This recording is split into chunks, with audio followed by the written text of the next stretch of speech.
wọ́n ní kò yí sí bàbá.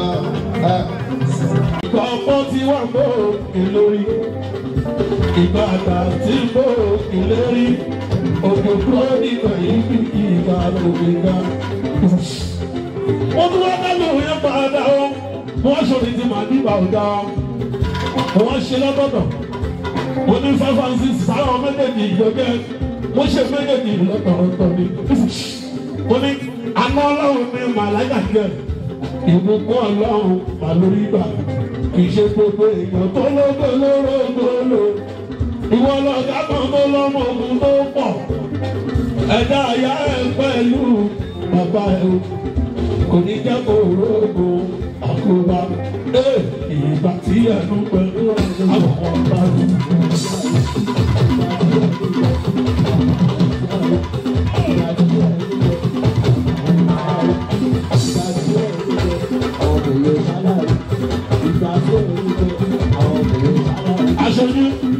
Aṣojú nígbà ìgbà tí ẹnu pẹ̀lú àwọn ọba rẹ̀. Ìgbà tí ẹnu pẹ̀lú àwọn ọba rẹ̀.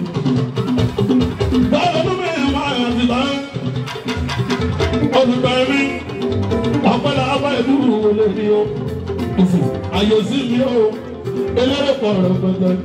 Alájí àlàwọ̀ àdé o, àlàwọ̀ àdé o, àlàwọ̀ àdé o, àlàwọ̀ àdé o, àlàwọ̀ àdé o, ọmọdé o, àlàwọ̀ àdé o, àlàwọ̀ àdé o, ọlọ́run gbà fún ọ̀gá.